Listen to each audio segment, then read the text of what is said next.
आज का सेशन बहुत आसान है। हम सिर्फ एक ही लेटर ले रहे हैं आज। लाम। लाम जो है यह ल की आवाज देता है और उर्दू में ल के लिए इसके अलावा और कोई अक्षर नहीं है। इसलिए कहीं कोई कंफ्यूजन, कहीं कोई परेशानी नहीं, सीधा सीधा है। इसकी आधी शक्ल भी बहुत आसानी से पहचानी जा सकती है और जुड़ी हुई शक्ल में ज्यादा परिवर्तन नहीं होता। इसलिए बहुत ज्यादा परेशानी नहीं होगी और आज सिर्फ एक ही अल्फाबेट लेकर हम चल रहे हैं। तो लाम को समझते हैं। लाम लिखने का तरीका आप देख लें।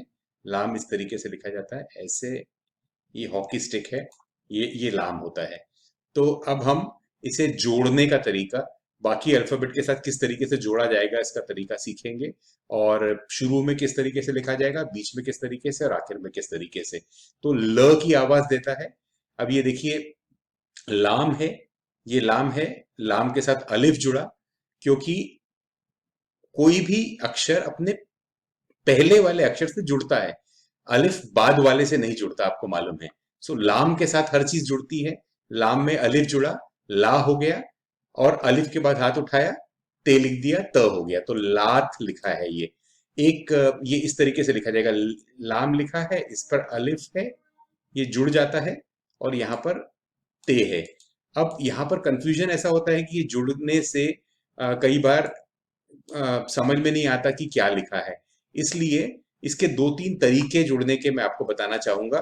खासकर जब अलिफ लाम के बाद आप जोड़ रहे हो, तो उसके लिए आपने क्या करना है, ये थोड़ा सा एक जिसे हम खुशखती कहते हैं या अच्छी हैंडराइटिंग कहते हैं, उसके लिए क्या करना है। एक तरीका तो ये हुआ कि लाम लिखा और ये अलिफ जोड़ा, मगर ये यू जैसा बन गया जो कि कंफ्यूजन पैदा कर रहा है। इसलिए दूसरा तरीका अपनाएंगे हम।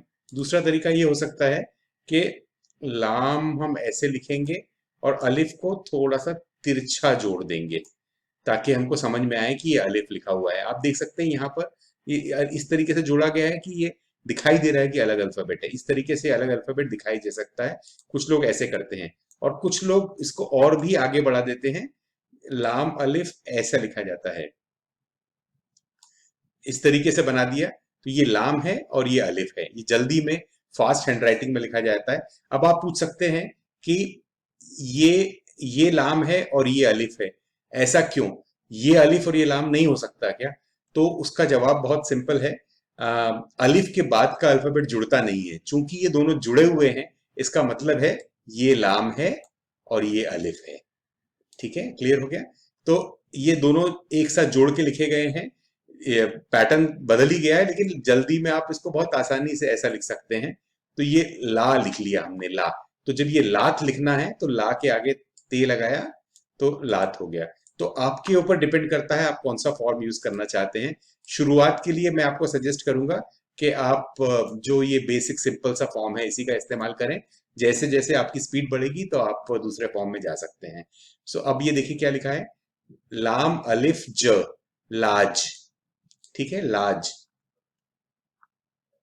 लादना, अलिफ के बाद हाथ उठाया, दाल लिखा, दाल के बाद हाथ उठाया, नून लिखा, नून पर अलिफ जोड़ा, लादना। ये देखिए, जो मैंने कहा था जोड़ के लिखने का तरीका, तो प्रिंटेड में इस तरीके से बन जाता है। वो मैंने जानबूझकर वो वाला फॉर्म, यानी ये जो ला लिखा हुआ है, ये भी ला लिखा हुआ है, दोनों एक ही हैं, लेकिन मैंने अलग अलग तरीके से लिखा है ताकि आप समझ सके। ये भी सेम, यानी ये भी ला है, ये भी ला है। ठीक है। तो आप ऐसा लिखना चाहें ऐसा लिखें, ऐसा लिखना चाहें ऐसा लिखें। ये लिखा है लाश, अलिफ के बाद हाथ उठा, बाद में श जुड़ गया, लाश। ये देखिए क्या लिखा है, ल। अब ये देखिए इसका जुड़ने का तरीका। अभी तक हमने अलग से इस्तेमाल किया था, अब ये ल को त से जोड़ना है। ये ल लिखा, ये त लिखा, और उसके बाद फिर अलिफ जोड़ दिया। त के लिए तो हम ये इतना सा ही हमारे लिए ते है या त है। ते के लिए हम नुक्तों से पहचान ले रहे हैं। तो ल, त और आ, लता हो गया ये। ठीक है। ये देखिए ल है, ये लाम लिखा, और उसके बाद ये बे जुड़ा, और उसके बाद अलिफ जुड़ा। तो ये ल है, बा है, और ये स है, लबास है। लेकिन लबास नहीं हो सकता, इसलिए ये लिबास है। आप चाहें तो आप जेर का निशान नीचे लगा सकते हैं। तो ये लिबास लिखा हुआ है। आपको मेरे ख्याल से धीरे धीरे इसकी क्लैरिटी आती जा रही है। बहुत बार आपको कंफ्यूजन होता है कि जरूरत क्या थी ये मात्रा देने की और मात्रा नहीं देने की। तो मैं आपको बताना चाहूंगा, जैसे बीयूटी बट और बीयूटी पुट होता है, दोनों के लिए हमें एक ही स्पेलिंग, बीयूटी लिखेंगे तो आप बट पढ़ते हैं, पीयूटी लिखेंगे तो आप पुट पढ़ते हैं। तो आप अंग्रेजी में अनकॉन्शियसली इन मात्राओं का इस्तेमाल बगैर लगाए कर रहे हैं। चूंकि अंग्रेजी आप बचपन से सीखते आ रहे हैं, इसलिए आप कभी ध्यान ही नहीं देते कि बीयूटी बट पीयूटी पुट लिखा जाएगा, और आप उसे आसानी से पढ़ लेते हैं। तो इसमें भी उर्दू वाले आसानी से पढ़ लेते हैं। जो उर्दू किसी और माध्यम से उर्दू में आ रहे हैं, उनके लिए थोड़ी तकलीफ होती है, धीरे धीरे आपको भी आदत पड़ जाती है। तो ये आप जब भी आप ये कंफ्यूजन में आएंगे तो बीयूटी बट और पीयूटी पुट को ध्यान रखेंगे, आपको गलती नहीं होगी, ये एटलीस्ट लॉजिक में गलती नहीं होगी। देखिए ये ल है और ये ड़ है, तो लाम के साथ ड़ जुड़ा, और ये आपको कल मैंने सिखाया था कि इसके कल का मतलब पिछले सेशन में, कि काफ और उसमें अलिफ जुड़ेगा तो इस तरीके से डिजाइन बन जाता है। तो लड़का, तो ये इसको लिखने का तरीका देखिए, ये ल है, ये ड़ है, इस तरीके से ड़ लिखा है, ये काफ और अलिफ जुड़ गया तो ये लड़का हो गया। आसान है, समझ में आ जाए तो आसान है, नहीं समझ में आए तो आप कंफ्यूज होते रहते हैं इसके लिए।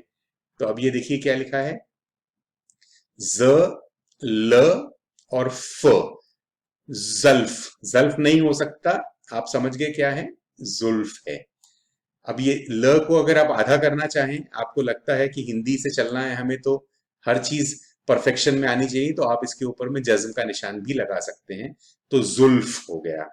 अब ये देखिए, ज ये ल है और ये फ है, आपको मुझे लगता नहीं कि बहुत मुश्किल जा रही होगी समझने में, तो ये जुल्फ हमने लिख दिया।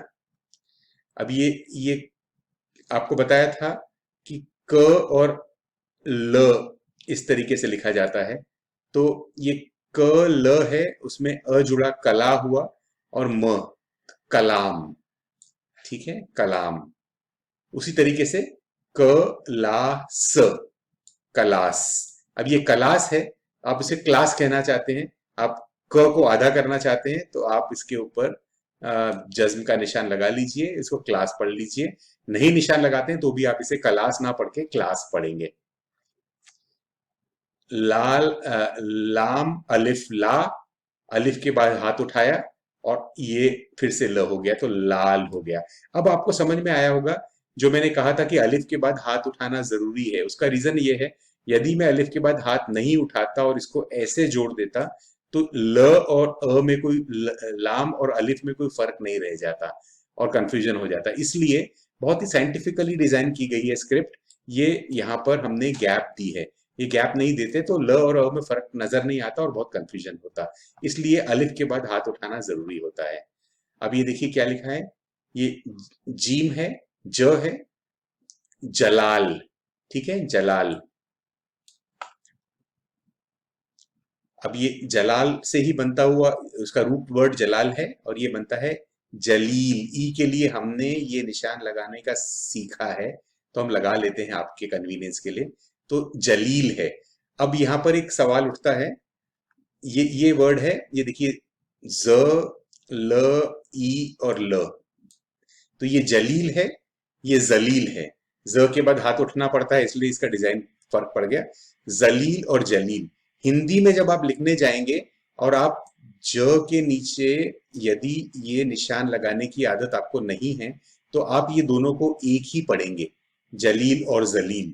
लेकिन मैं आपको बता दूं, किसी को जलील करना यानी किसी की बेइज्जती करना, किसी की इंसल्ट करना, किसी को बेआबरू करना, उसे जलील कहना कहते हैं। जलील जो है ये जलाल से बनता है, तो जलील जो जिसमें जलाल है, जिसमें जिसमें तेज है, तो जिस आदमी में जलाल है और जो जिस आदमी को आप जलील करना चाहते हैं, ये दोनों एक दूसरे से कॉन्ट्राडिक्टरी हैं। एक आप यदि अ, जलील और जलील दोनों में फर्क नहीं करेंगे, तो दोनों का प्रोनाउंसिएशन बदल जाएगा और बहुत गड़बड़ हो जाएगी। यदि किसी का नाम जलील है, जो कि जलाल से बनता है, जो कि बहुत अच्छा नाम है, आप उन्हें जलील कर देंगे।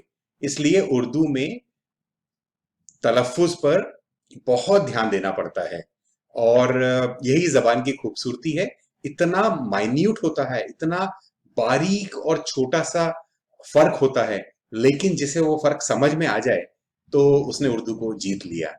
आज के सेशन में हम होमवर्क नहीं देना चाहते हैं। होमवर्क अगले सेशन में देंगे, लेकिन मैं दोहरा दूं कि आप अल्फाबेट्स को पूरे याद कर लें, क्योंकि हम सेशन के एंड तक पहुंच रहे हैं, हम लेक्चर्स सीरीज के एंड तक पहुंच रहे हैं। इसके बाद हम सेंटेंस फॉर्मेशन स्टार्ट करेंगे। उससे पहले मैं चाहूंगा कि आपको अल्फाबेट्स पूरी तरीके से अच्छे से याद हो जाएं। तो आज का सेशन यहीं पे खत्म करते हैं।